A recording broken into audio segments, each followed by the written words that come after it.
జగన్ పై CBI మరో కుట్ర.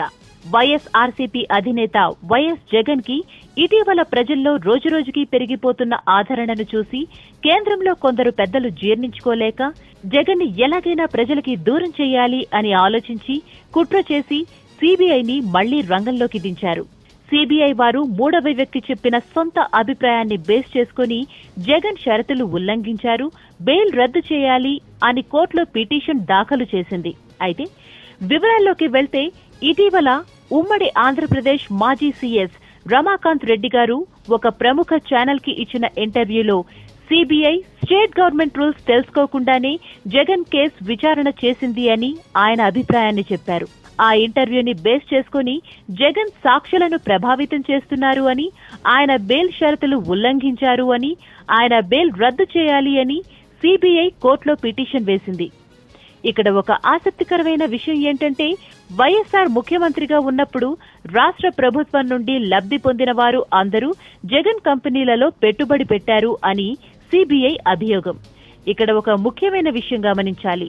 ముఖ్యమంత్రి, కేబినెట్ మంత్రులు అందరూ కలిసి తీసుకున్న నిర్ణయాలకు జగన్ ఎందుకు బాధ్యులవుతారు? ఇక్కడ సిబిఐకి కూడా అన్ని విషయాలు క్లియర్ గా తెలుసు. అయినప్పటికీ కాంగ్రెస్ కేంద్ర పెద్దలను ఎదిరించలేని నిస్సహాయ పరిస్థితి సిబిఐ వారిది. దీనంతటికీ కారణం జగన్ కాంగ్రెస్ పెద్దలను ధిక్కరించడమే.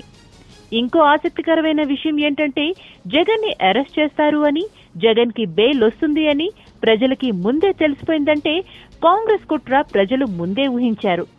ఉదాహరణకి విభజనకి ముందే 2012లో జరిగిన ఉప ఎన్నికల్లో కాంగ్రెస్ నుండి వైఎస్ఆర్సీపీలో వచ్చి ఎమ్మెల్యే స్థానాలకు రిజైన్ చేసి ఉప ఎన్నికల్లో వైఎస్ఆర్సీపీ తరపున గెలిచారు. అంటే ప్రజలు అప్పుడే కాంగ్రెస్ ని తిరస్కరించారు. ఇక ఆంధ్రప్రదేశ్ లో కోలుకోలేము అని గమనించిన కాంగ్రెస్ పెద్దలు జగన్ కి ఉన్న ప్రజాబలాన్ని చూసి జగన్ బయటే ఉంటే ఎన్నికల తర్వాత పొత్తు పెట్టుకోవచ్చు అని ఊహించి జైల్ బెయిల్ కి అడ్డుపడలేదు.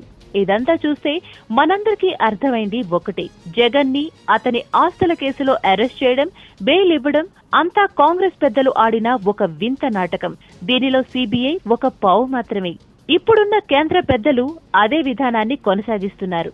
దీనికి కారణం ఆంధ్రప్రదేశ్ లో బీజేపీ మిత్రపక్షం టీడీపీ అధికారంలో ఉండాలి అని కోరుకోవడం. వేచి చూద్దాం, నిజం ఎప్పుడూ నిప్పులాంటిదే. హాయ్ ఫ్రెండ్స్, మా టుడే టుమారో యూట్యూబ్ ఛానల్ చూసినందుకు చాలా సంతోషం. మీకు నచ్చితే లైక్ చేయండి, సబ్స్క్రైబ్ చేయండి, నచ్చకపోతే కామెంట్ చేయండి.